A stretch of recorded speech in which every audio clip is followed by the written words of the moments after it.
It was just a nice family business that continued to grow.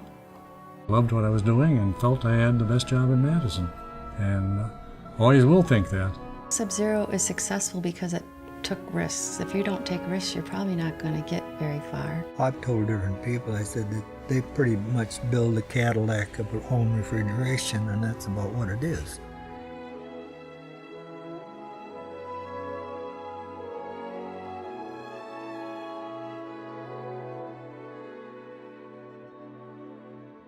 This is the story of two classic American companies. A dream that began with one man who recognized a need and possessed the spirit and drive to see it through. That man was Westy Bakke. Although his formal education ended after 8th grade, Westy became a voracious reader at an early age. He taught himself skills in electronics, mechanical engineering, and refrigeration. In 1926, Westy Bakke moved his family to Madison in search of better opportunities. Westy soon found work in the refrigeration field, but as the Depression of 1929 hit, work became scarce.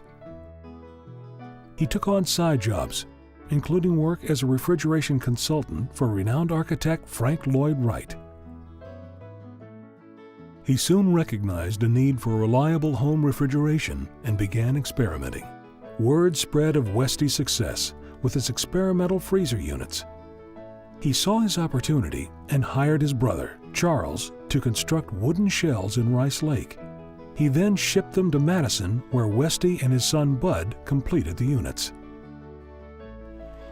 As World War II came to an end, the economy started booming, and so did Westy's business. In the summer of 1945, he decided to incorporate, choosing the name Sub-Zero for the below-zero temperatures his units produced.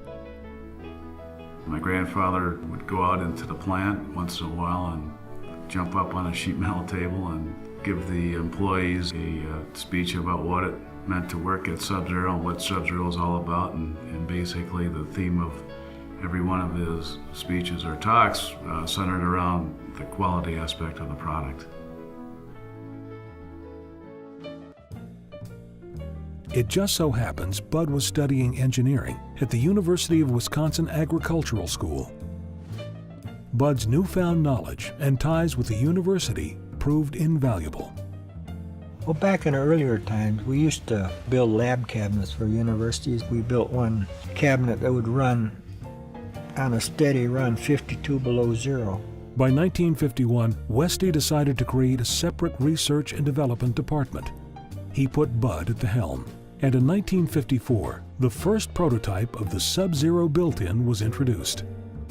When the built-in refrigerator was first talked about and designed and engineered, the story I heard is that Mr. Bakke had some reluctance about going that direction. So some of the employees went over to visit with his mother, or asked her help to convince Mr. Bakke to think that the built-in refrigerator was a good idea. Throughout the late 50s, Sub-Zero expanded its marketing of the built-in line and continued developing industrial refrigeration. Suburban housing developments of the 60s introduced modern home decor. The built-in line fit that design perfectly and became Sub-Zero's largest selling model. The 70s ushered in an era of advancing technology. With management of Sub-Zero in Bud's capable hands, Westy felt it was time to retire. 3 years later, he passed away. The company he created and nurtured would continue to grow.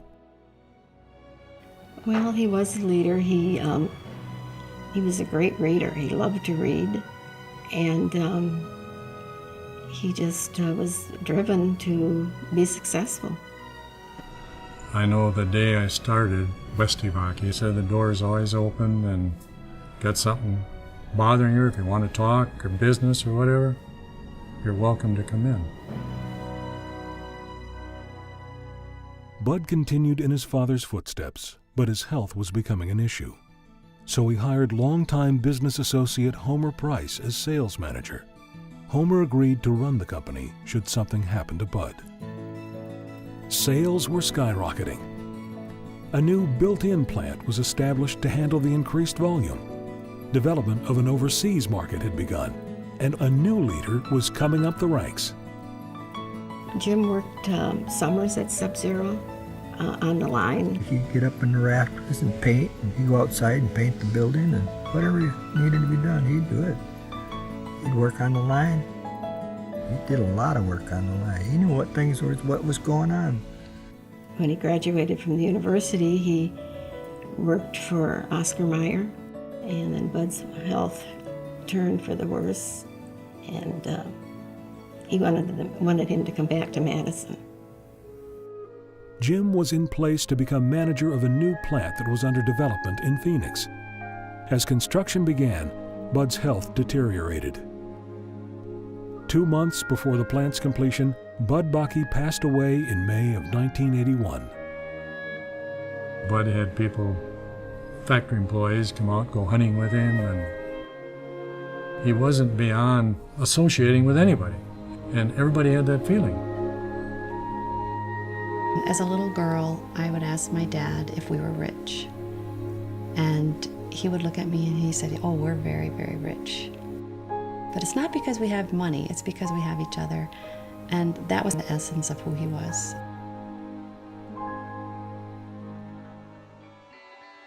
In 1984, Jim was invited to join the board of directors.